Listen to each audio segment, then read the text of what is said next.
So these are a few resources and tools that I've been actually using to make sure that I'm placing the right person on the right place. So the usually what we do is that we map out things first. How does it look like if I'm going to onboard a new client? And it's a bit tricky. So with just 1, 2 clicks, an automated the invoice, the payment link, the Google Drive, and all of that is actually plotted in one email only. Welcome to the Perpetual Growth Podcast with Zac Palmer, the show where we explore the strategies, insights, and stories that empower you to grow your business, strengthen your relationships, and elevate your health.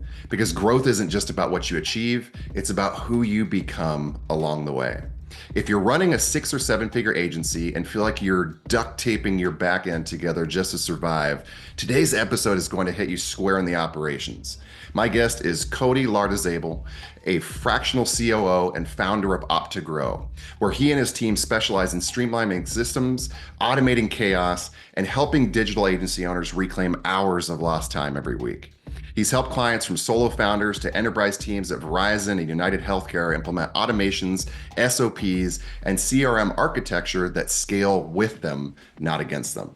If you've ever felt like your growth is being throttled by broken systems or manual busy work, this is your permission slip to fix it. Let's dig into how Cody's helping founders build smoother, smarter, and far more scalable companies. Cody, welcome to the Perpetual Growth Podcast. Thank you so much, Zach. Such a very wonderful intro. I'm so sure that you did your research, didn't you? I sure did, my Thanks friend. to my optimized LinkedIn profile. Exactly. Well, my friend, I always like to start with this question because I think it reveals a lot about who somebody really is. What does growth mean to you right now in this season of your life? Yeah, for me, I think in terms of growth, it's actually a matter of really becoming like a better version of yourself. Even though we focus on automated system, I would still consider myself, I'd say like it's still a startup. But I think even though we are on the early stage of our business, at the end of the day, defining growth is actually a matter of who you are, who the better version of you are tomorrow, a week from now, or even a year from now. So just like an example, I just remember several years ago, I find myself still a freelancer, and there's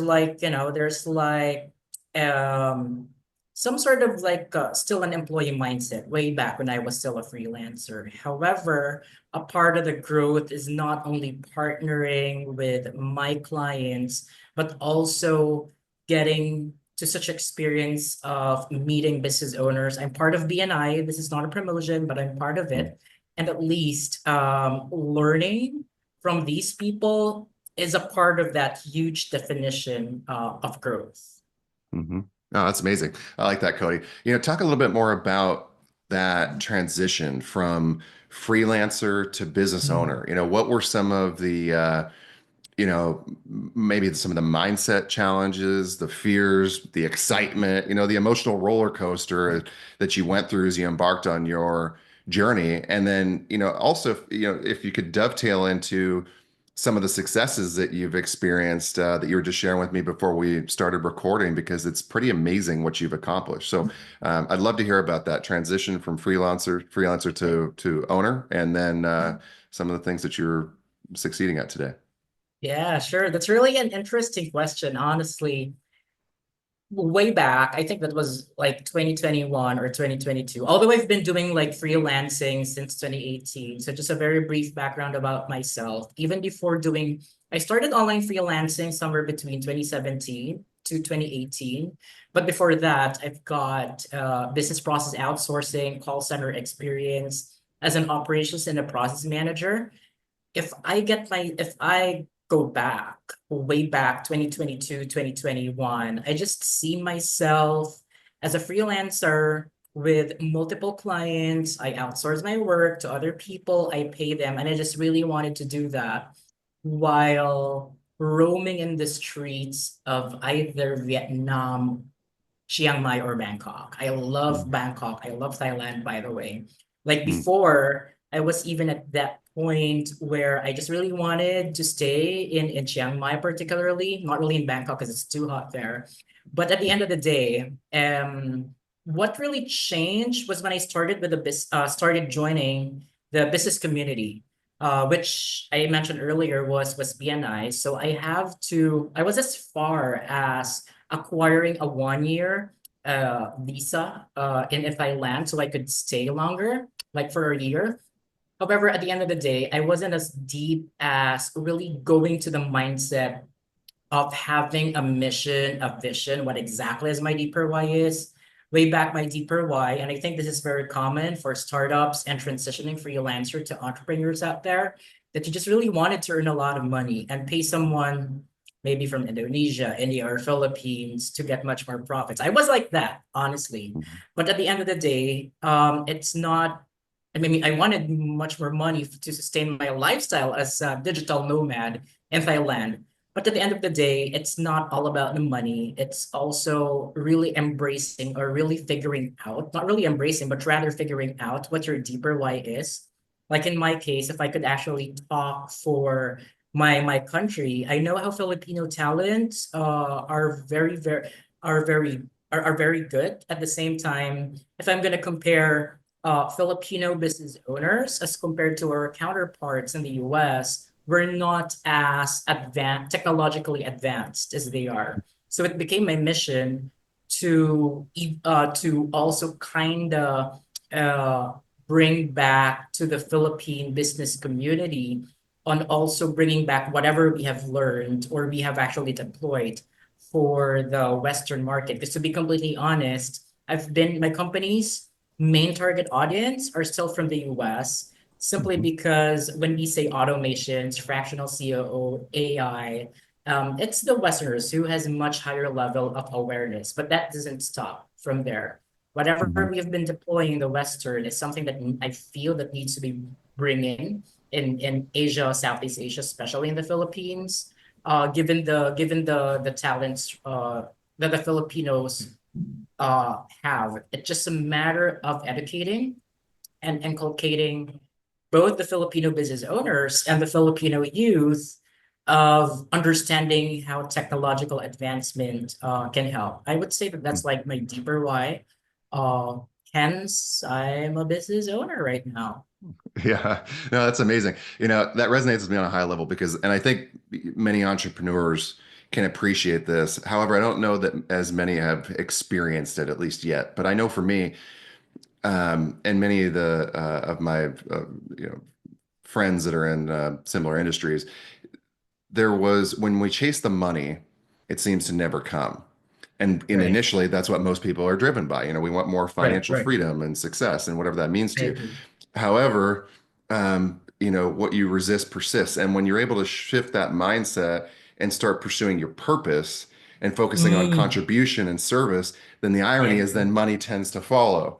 So Correct. having that opportunity to implement that in my businesses and share those same things with my clients, I know has been very, very transformative. It's where I always look at myself as that midpoint between a coach and a consultant. And I love what you said. I mean, how your mindset evolved to, observing an opportunity where you could take it back, the learnings, and actually share with your culture and help your Exactly. country to further evolve and expand their overall capabilities Correct. because there's a tremendous amount of talent in the Philippines. I mean, absolutely incredible. Thank you. Right. Absolutely, oh yeah, for sure. I mean, as we were talking about before too, my VA's from the Philippines. She's absolutely amazing. I don't know what I would do without her. She, is very anticipatory with all my needs and thoughts, and it's just been an incredible experience. So doing Right. business in the U.S., you know, um, what are, yeah, I mean, obviously you've identified an opportunity, a niche. Operational infrastructures are something that most companies are either lacking altogether or, we tend to play catch up, right? It's like you Right. you start to realize you're hitting these bottlenecks, so then you make the investment and you get everything up to speed, but then it gets sidelined for a while, and then a few years go by and all of a Mm, sudden you got to play catch up again. You know, I have to imagine that part of what you're doing is helping people to now transition from reactive to proactive, to start Yeah, anticipating so that they have something that can grow with them. Talk a little bit about what you do and how you do it, because I think it's a very, very important aspect of right. business, and one that is very easy to overlook and neglect and can cost you a lot more than you realize. Correct. Right, right. I think I wanted to kind of answer that relating to what I was talking about growth. So if you remember earlier, I was talking about being a better version of oneself, and it doesn't stop from us as individuals. It's a matter of really figuring out where you are, who you are, what you are, X number of months or X number of year from now, relating that to business, relating that to growth. It's a matter of really fully understanding where you want it to be a quarter from now, 6 months from now, a year from now. I even remember, because I'm not sure if you or our audience here knows entrepreneur EOS, or entrepreneurial operating system. I suggest you guys to really read the book. The author is Gina Whitman. And there's a huge takeaway where the the framework also suggests us to craft how a 5-3-1 year vision looks like.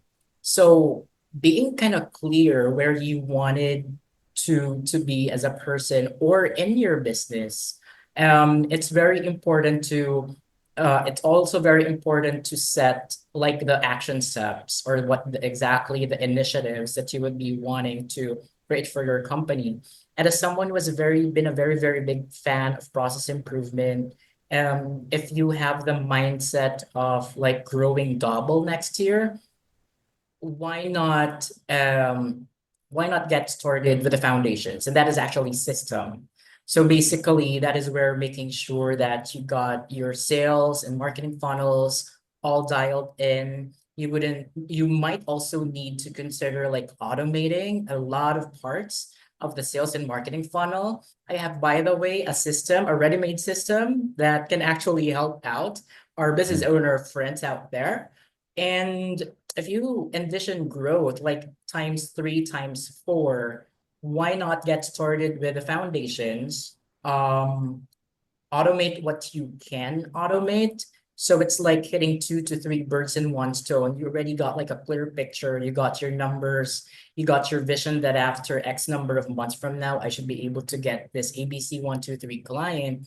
But if you invest on automating your systems first, instead of spending too much time on, on doing it yourself, instead of like hiring a virtual assistant, which also is very, very time consuming, why not just set up an automated system to do its work? Hmm. Basically, there's something existent out there with Go High Level, with HubSpot, with Salesforce. Although I'll be very biased with Go High Level because that's what we use. There's already like an existing snapshot or CRM that would help you pre-sell even your service. Imagine that you got a client, they've just entered their name on the contact us form, and there's just tons of automations pre-selling your service, like tons of case study testimonials as a part of the email campaign, something to that effect, as compared to the usual boring Calendly that just books a call with you. So I guess it's a matter of automating your, at least for starters, because I know that we got 6 7 figure agency audience out here. At least for starters, getting started with automating your sales and marketing as you actually keep on getting more clients should be actually a good start, with an assumption that you also got a clear vision of how your next 3 to 6 months would look like, at least. Yeah, you said something really important. It's what's fascinating about operations is it not only increases your efficiency, Mhm. which alleviates a lot of stress. It saves you a lot Correct. of time, which means you can now, you know, position that time more toward other higher revenue generating opportunities, which is really, really Exactly. important. But another thing that's not talked about enough is your operational infrastructure is really the backbone to your business value. And a lot of people are thinking like, oh, I just know all this stuff, and they execute the things that are in their head. But Mhm. you're not going to be as efficient as if you have a checklist, so to speak, something Correct. that you're working through on a daily basis. But two, in the event that you want to sell your business, pursue something new in the future, if you don't have an operational infrastructure, you don't have a saleable product. If everything Correct. is in your head, there is no real business. So it's Exactly. not only about growth and scaling, it's also about building tangible value about around what you created. And there are a lot of companies, I have partners that do this, that are looking for those small businesses that have created really something great that haven't really been able to scale or maybe are getting burnt out, and they will go in and invest in them and Agree. or purchase a business. So that operational infrastructure and backbone is critical on so many different levels. And I like what you said too. Is, I mean, it seems like you lean more towards first a lot of the marketing and sales oriented processes. Correct. Did I hear that correctly, or is it going to be relative to the business and their size? What are the highest impact things that you would suggest your average client should be focusing on first? I'd say at first, at least for starters, I'll speak for the six-figure agency owners to get Hmm. started at least. These are the folks who may wanted, for example, they're somewhere between 10 to 15, 10 to 20 K monthly recurring revenue, or maybe they got like five, four, three clients first. Obviously, you wanted to focus on adding your clientele and get started with dialing in an automated sales and marketing funnel for your business. It's an entirely different story though if you're closely heading to seven figures, because most likely you already got like your sales and marketing systems already, but you just got tons of chaos happening inside your operations. So I'd say, to answer your question, it really depends on where you are on your business. Like in our case, we get started with, others would call it discovery call, but others, we call it the efficiencies breakthrough session. So even though at first a client would just think that they need an automated system, not figuring out that they wanted some sort of like an integrator, some sort of like an operations manager, strategic enough to support the business, then that discovery call or breakthrough call would be an opportunity really not only to figure out if it's a good fit, but to also identify exactly what the business owner would actually need. So it's some sort of like a one-on-one session where you wanted to really figure out what this person needs. And I guess what really, because most of the time, we are trained for discovery session to kind of just understand whether if it's a fit or not.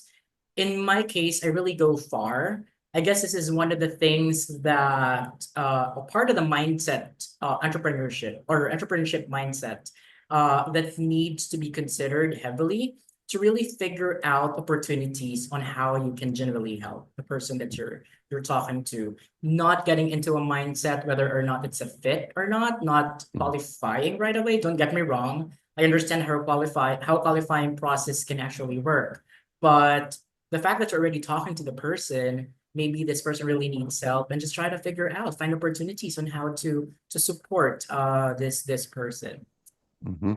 Yeah, I know. I hear that. I take a similar approach to my clients where, I'm very thorough in the discovery process. I'm always looking Mm, for opportunities that I have to serve them, and it's like sales is oftentimes the backbone, the cornerstone or inception point.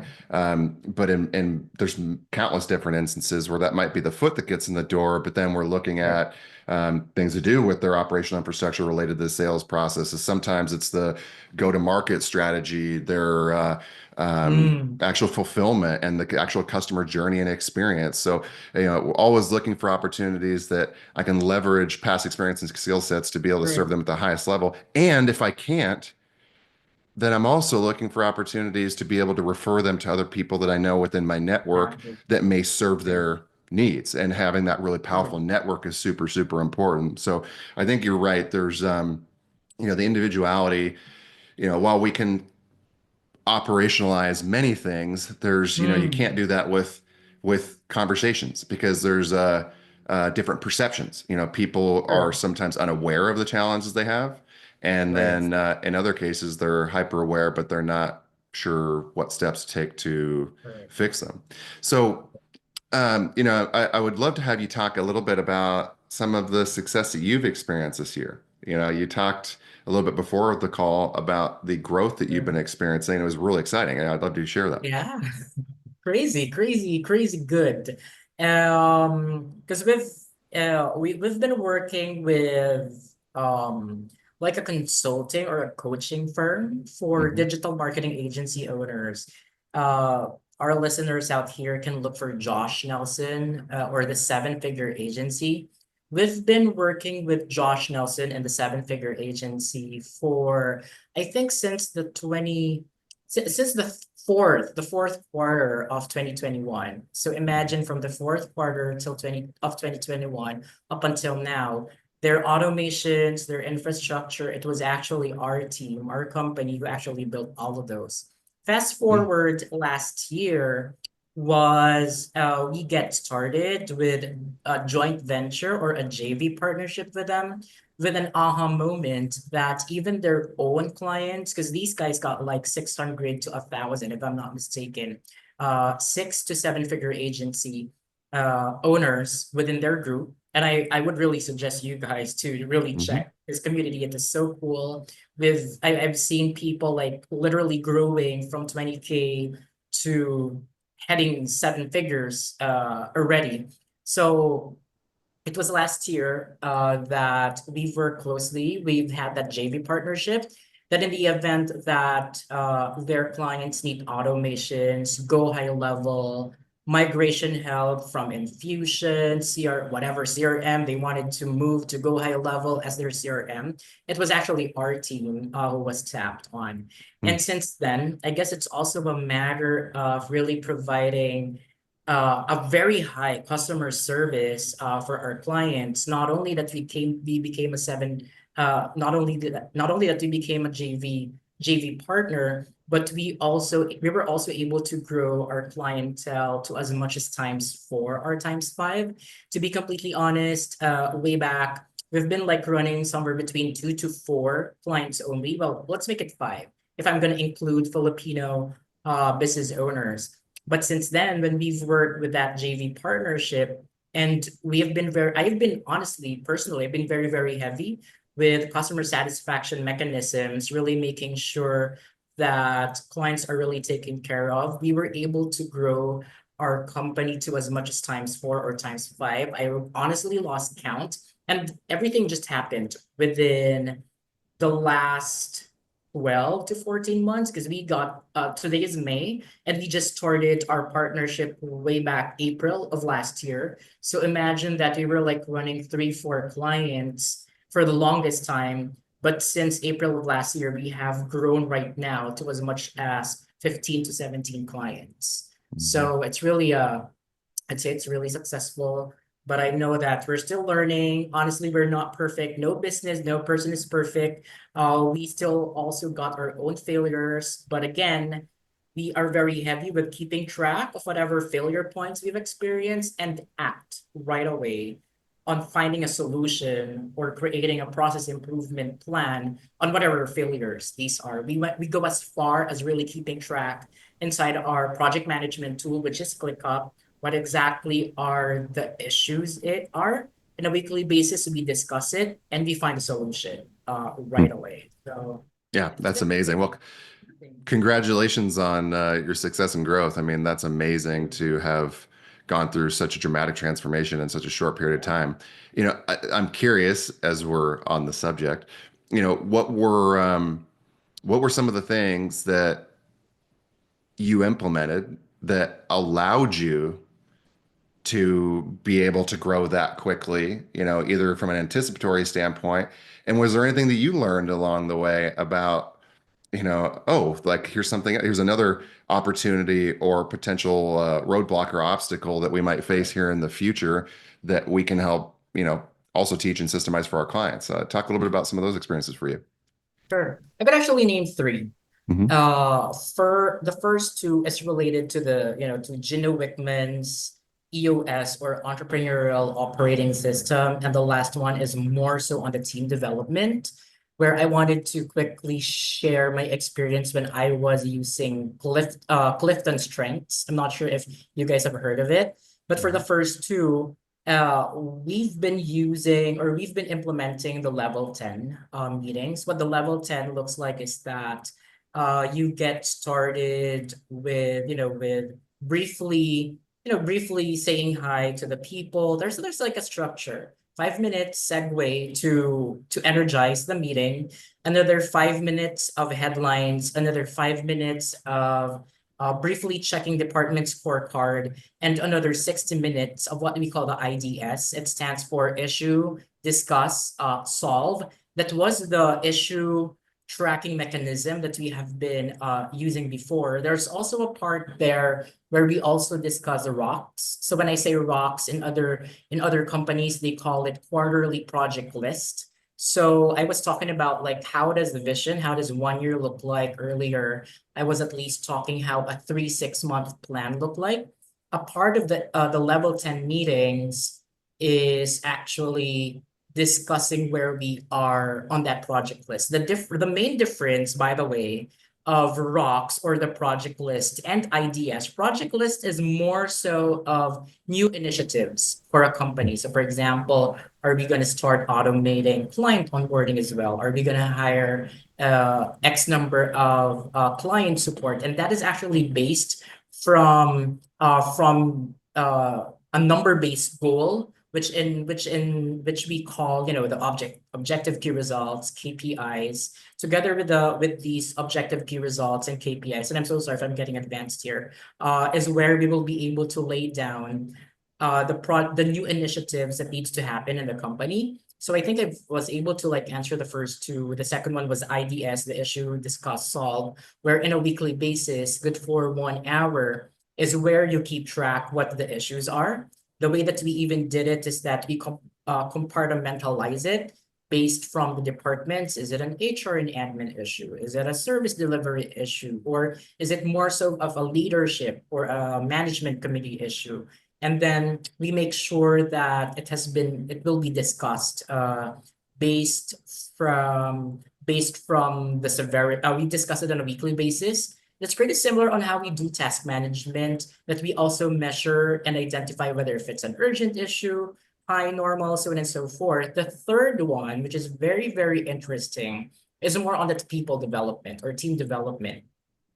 Even let's say that I got a new team member, regardless whether if it's an IT person or if it's a fractional COO, I've been very, very heavy with Clifton Strengths. I'm honestly not a certified Clifton Strengths coach yet, but I'm actually shopping and getting one certification. I get to realize that people have their own strengths. Someone might be more strong in terms of strategy. More someone stronger in terms of building relationships. The way that I did it is that a project manager should be stronger on the execution side of things. On the other hand, a client success manager or a client support coordinator, a front-facing person, should also be strong in terms of relationship building.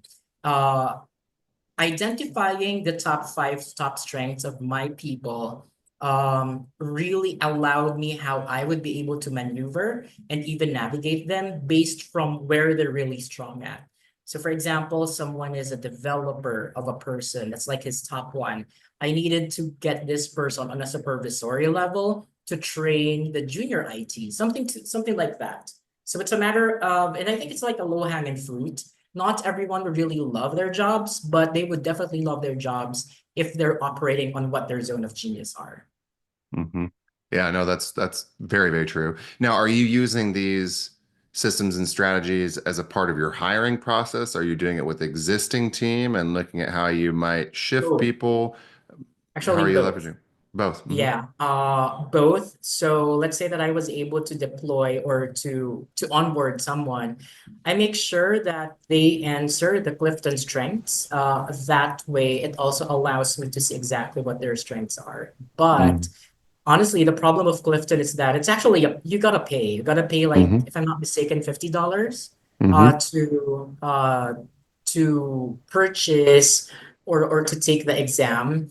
Thank you so much to ChatGPT and AI. So I was able, if I'm not mistaken, Tony Robbins' disc and the MBTI are actually free Mm-hmm. resource. So what I did is that I always ask ChatGPT that, for example, I need someone strong on relationship building. What's their counterpart disc or counterpart MBTI? And I play around with that.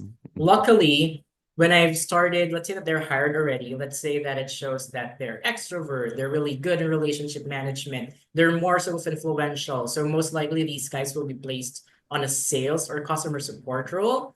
When I do the Clifton strengths, it really matches what their strengths are. So these are a few resources and tools that I've been actually using to make sure that I'm placing the right person on the right place and the right skill with the right skill set. Yeah. Mm-hmm. Yeah, no, that makes complete sense. Um, Got to have the right butts in the right seats. I mean, Correct, correct, it's correct, the cornerstone to the business. right, Second to the operational infrastructure, it's the people that run those operations. So we've right. got to have people that are fulfilled and living their fullest potential too. Um, so this has been a great conversation, Cody. I want to jump into something that I want to call the automation hot seat. Okay, and Okay. just throw out some like a common bottleneck, and just get your raw take on like what to streamline, automate, or eliminate. Does that sound good? Yeah, sure, sure. Okay, cool. So first scenario, let's say you have client onboarding that takes 2 weeks Mhm. and 4 emails to complete. How would you streamline, automate, or eliminate I would that at least challenge?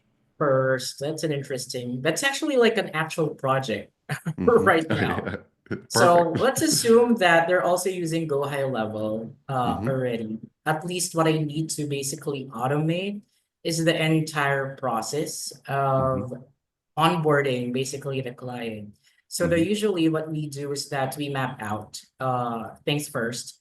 How does it look like if I'm going to onboard a new client? And it's a bit tricky. It's Hmm. not limited to it's not limited to making sure that you got the right client fulfillment personnel to do it. It goes as Hmm. far as making sure as the invoices, the payment links are Hmm. all automated. So that at least is one of the things that I would do. What to eliminate, basically, I hate to say this because it might result to people losing his or her job, but that's where automation would come in, or not really losing his or her job. I think, sorry, I stand corrected. What I'm going to eliminate is the manual follow-throughs of Hmm. a client onboarding person or the onboarding specialist. I'm going to eliminate the manual follow-ups, where in fact those follow-ups is something that you can also automate already. I'm also going to eliminate manual work of sending the bank details, creating a payment link from whatever payment platform.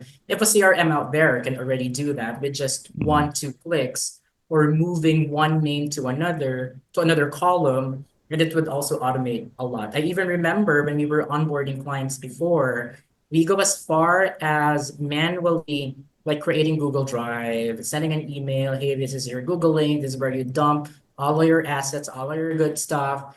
But it was also, I think it was like 2 or 3 months ago, where we also automated the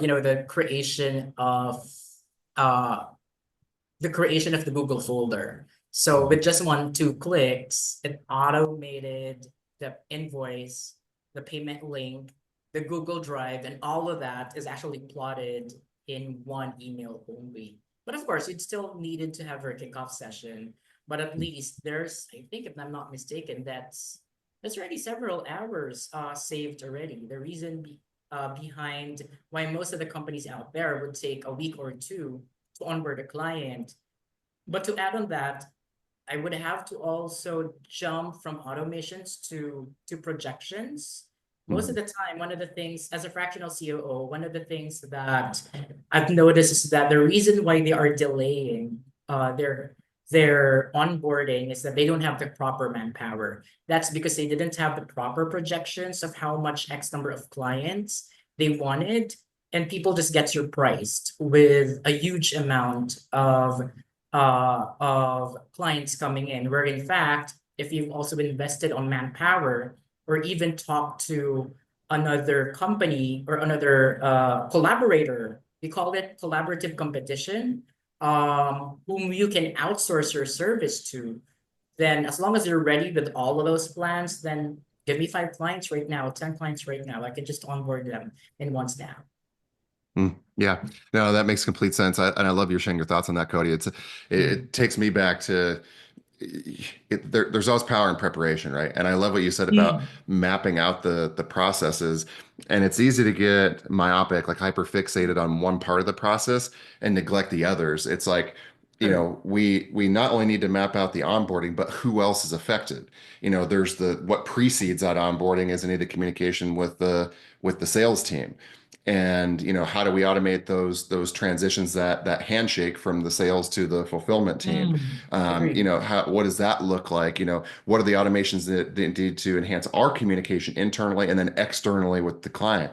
And then I'm Correct. curious, have you ever run into scenarios where you've tried to automate something and then you realize that maybe the customer isn't as receptive, or they're less likely to follow through with one of the steps, so you almost have to take a step back and go to more of a first person manual type scenario, and it's not for better or for worse thing, it's just you know pivoting based on Right. what's working for or isn't working for your clients. Exactly.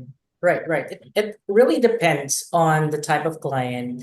Some of the clients are, or some of the clients are already like seasoned CEOs, Hmm. and sometimes they don't really feel comfortable of getting onboarded with just a form. And Hmm. I guess it's still valuable because there's another fraction of other CEO or other clients out there who's very comfortable of filling out a form, receiving all of those emails. But regardless, I think even though we do tons of automations, we do tons of automated systems. One thing, and this is something that also is kind of connected to the growing, fast-paced AI happening nowadays. At the end of the day, like human touch or human interaction uh, will not will not disappear for quite some Hmm. time. So for example, even if I do all of the automations, we're just removing the manual process. We're just removing the control C, control V, duplicate ABC 1 2 3 using tons of Hmm. your keyboards and talking to another person. We're just eliminating that. But Hmm. from a client support or client satisfaction perspective, I would rather hire tons of people doing manual work with an actual interaction with another person rather than just hiring a robot or automate the human interaction process. Yes. Yeah. Yeah. Dude, I love that. And I wholeheartedly agree. I mean, I actually forgot the one thing that I say frequently to clients is, or, coaching from stage actually is probably a bit more appropriate when I'm addressing a larger audience, is I tend to think about it Mm. like this.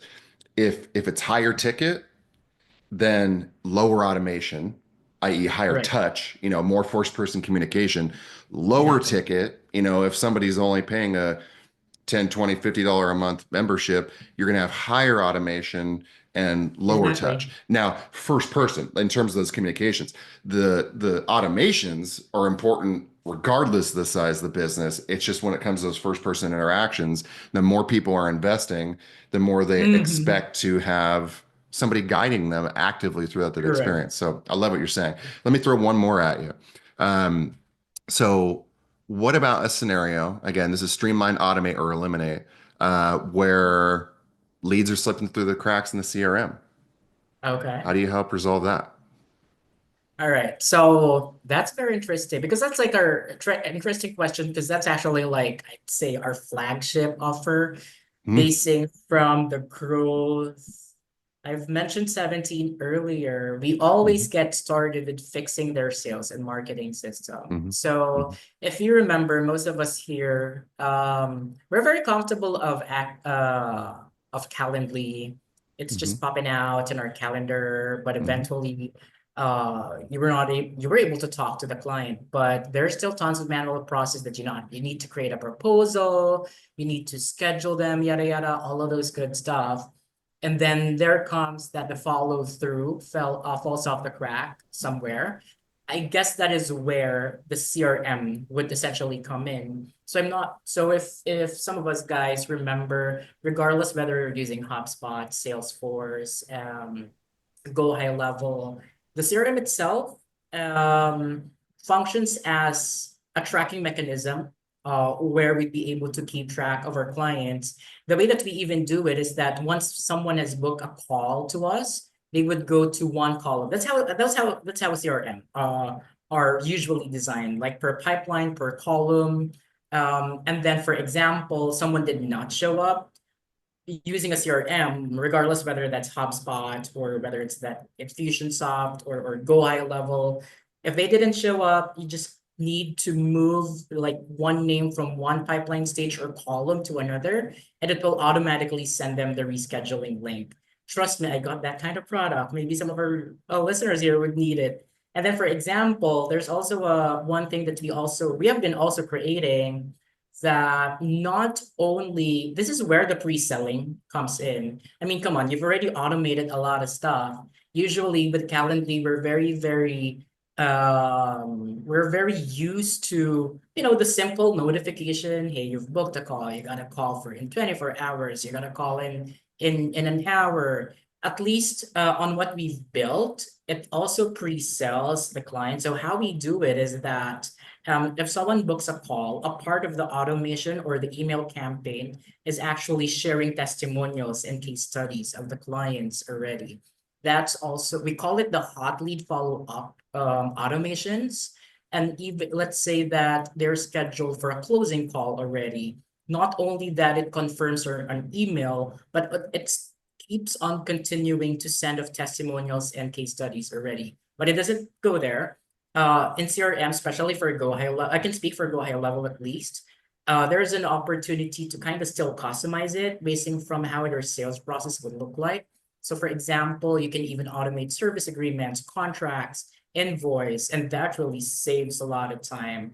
Even though you were able to close a client, but you were not able to send an invoice X number of days, I mean, come on, the buyer's behavior isn't as interested any longer, where in fact, with just one click, one move from one column to another, it will automate a lot of stuff already. And that's been a very, very great product. Most of our clients are also closing huge amount of deals with the sales and marketing funnels that we've built for them.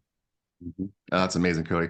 Well, Cody, this was gold. So thank you. Some big Yeah. takeaways I had is it's really important to get clear. Craft a vision for yourself and for your business.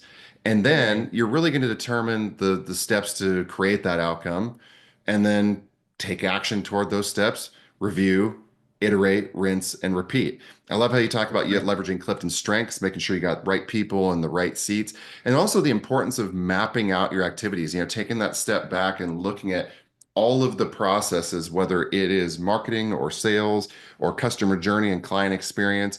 And, first from a high level, analyzing each of those steps and then determining where can I streamline, automate, or eliminate some of those processes.